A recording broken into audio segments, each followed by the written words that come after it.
but I would prefer for it to have happened at this age, because in my support group too, there's another mum who's lost a stillborn baby and her eldest son of 17 years, and I said to her, which was the worst death for you? She said, the big one, because I knew him. Right. And I said, that's the very reason why the baby's death was harder for me, because I didn't get the time to know him. Okay. And he was no less my son. Yeah. I had the privilege of rearing Simon for 18 and a half years. I got to know him. Right. There was no wondering, what will he look like? What will his personality be like? What will he look like when he runs as a toddler and falls over? Yeah. You know? Yeah. What sort of sense of humour? What personality? Yeah. You know? What will he excel at school? What will his interests be? Yeah. You know? And that's internal mothering things like that we can't explain. No, no. You are really deeply involved in that. They're part of you. They're part of your being, you know. And now we're coming through a time where society looked at bereavement, looked at the resolution of bereavement as if there's such thing. Well, yeah, resolve. It's words like closure and cutting ties that I'm quite allergic to. Yeah. But they don't regard that as the goal in grief anymore. Now there's a notion that it's to continue the bond inside yourself, to keep their voice alive inside you, and to keep them alive that way. Yeah, that's nice. It is nice, and it's more what really actually does happen. Because for decades they were trying to get parents to cut ties and let go, and that's just not what happens. Yeah. It's not what we do. No. I would think that maybe had something to do with the wars and things. I know. The military I've thought the same. in the family. Like, nope. Yep. Move on. And how many millions of people died last century in the world wars. And then, I've thought the same thing. Last week I went to a seminar by the fellow who founded the Compassionate Friends. The Compassionate Friends is the worldwide organisation for bereaved parents. And this fellow named Simon, nice name, Simon Stevens, founded this organisation in 1969 in England. And he was the hospital chaplain at the time. He had two little boys in his, care who were both dying. I think one was leukemia and one was cancer-related. I could be wrong about that. But he said that he noticed as their illnesses worsened that the staff began to disappear, and that the job was left for junior doctors and senior nurses. And that when the little boys died, even though this man had, he survived terrible tragedy, his whole family, his entire family, and so one brother, one sister, both parents and he were in a car accident. A lorry driver drove over their family car, and Simon was the only survivor, and he was in his teens. So he knows about railing at God. And guilt. Yes, survivor guilt. Yeah. So even though he understood loss and grief from the inside, he was at a loss as to what to say to these parents whose two little boys had just died in the hospital, 1969, and he found that when he brought them together, they had a chemistry between them that he couldn't do himself. He couldn't provide that. They bonded. And so I've got goosebumps. The Compassionate Friends was born then.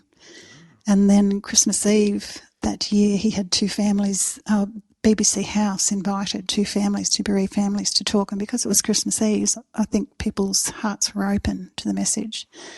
And as a result of that, they had 4,500 letters from bereaved parents around, the UK saying, please help. Nobody's listening to us. And out of 7,500 suicides that year, 3,000 were bereavement related. So, bereaved people, specifically in this situation, bereaved parents can do for each other what nobody else can. There's a bond. I have a bond with bereaved parents that I've met at this group that can't be replaced. Can't be manufactured synthetically by anything else. Right. You have your own connections, Yeah, well, again, you're in your own tribe. Yes. You may be pushed out of another tribe, the wrong word, but now you've got your own. That's right. And that's right. Yeah, so that organisation has spread all over the world. That's available. there was a very strong chapter in Moolumbar. I'm very tied to that town. You know, I went back there for the births of all 4 of my children, and my 3 who've gone are buried out there. And that's where I was last week to hear this speaker. So they've got a very strong chapter, which is really nice. Must have been hard in the old days. Must have. And think of the internet now, and I know. You can find someone just to chat to. And yes. Talk. Imagine Moolumbar in 1820. You know, you may have been the only person in the town to feel that way. A lot of babies didn't survive back then too. Yeah. You know, it's not uncommon. I've been reading through my ancestry in the last few weeks, and one of my ancestors had 6 children, only 3 of whom made it to adulthood, and even one of those died early. And, you know, things have improved a lot, and I think that lulls us into a false sense of security. And, you know, it pushes away that fear of mortality. So we don't address it because we think we're safe. Yeah. And also, Drew, death is not talked about. Not at all. Don't you find? Yeah. It's just not talked about. Not at all. Not like an old culture or something where they have the death celebrations. And, that's right. And all that sort of thing. We don't have the mourning rituals that they used to have. Right. A century ago, people used to be given 3 years official mourning. They used to be able to wear a black armband or black clothes forever if they wanted. Yeah. And then by halfway through the century, by the 50s, that formal mourning period had reduced down to 6 months. Then by, the turn of 2000, so we're a century later, more than 90% of companies have established bereavement leave of 3 days. Wow, yeah. So we've gone from 3 years, 6 months, 3 days through a whole century. So, modernism encourages efficiency, and it's not efficient to spend years being out of action with bereavement. Yeah.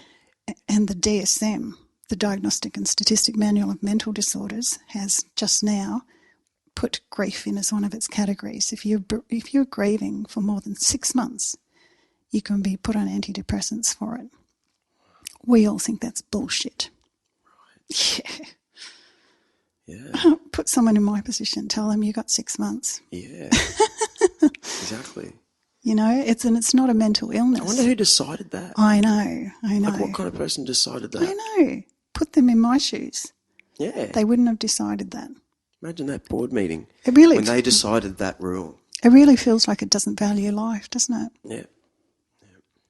My kids are worth more than 6 months' grief out of my life. I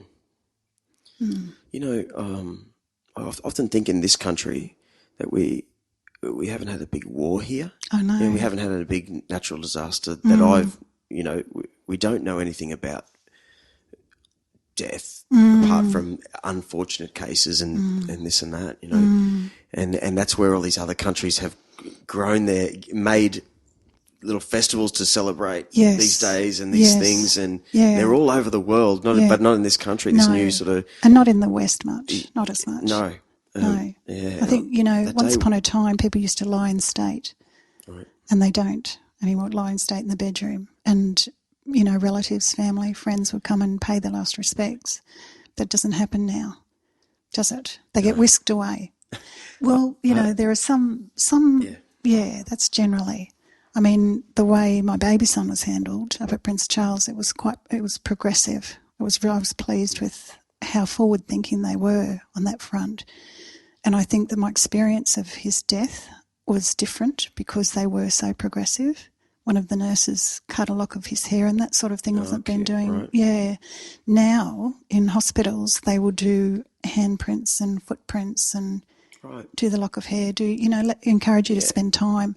So there are some branches that someone's thinking of it for you. Yes, that's exactly right. You will need this. You may not know it now. Exactly. You can't think of that right now. No. And it was the mid-'80s when my baby died, and I sort of sensed, now I've got to grab this opportunity now before it's gone, before he's in the ground and I can't do it anymore.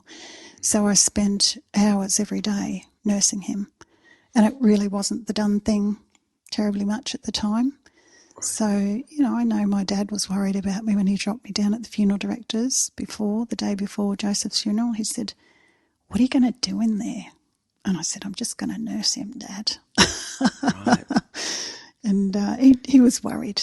He was a parent. He was worried. But I knew I had to grab those opportunities before they were gone. And I'm so glad I did.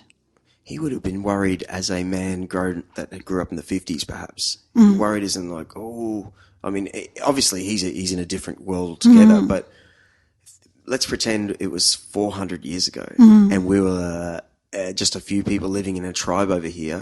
You may have held that baby for days. Yeah. Seriously. It might be, it's just natural instinct. It is. Yep. It really is. You know, and it's like, very like natural. the Maoris, they keep their grandma and that stays in the house for 10 days or something. Okay, now we're just starting to have cold plates come into the country. So now with a cold plate, you can keep your loved person at home. Really? Yeah. Is it a cold plate? Yes, like you plug it in. It's Really? Yeah, refrigeration. And I've just heard that one's been donated to the Tweed Heads Hospital for babies. And I wish that I had one of those. Interesting. Yeah.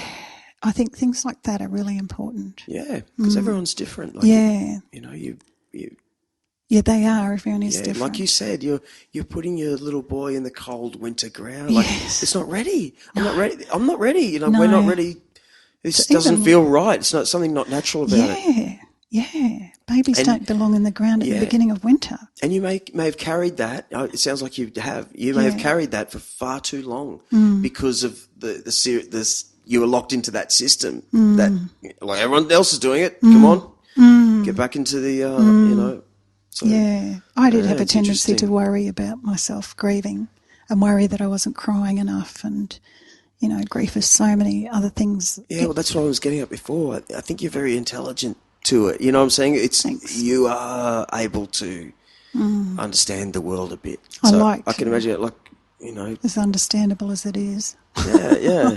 So I can imagine you sort of thinking, for only a brief second, you know, but I might be the same kind of. Yes, Drew. You know, I think I can understand what's sort of going on here. And what's that noise? Oh, race someone's car. Is it? I just had is this a stupid thought? It's a horrible thought.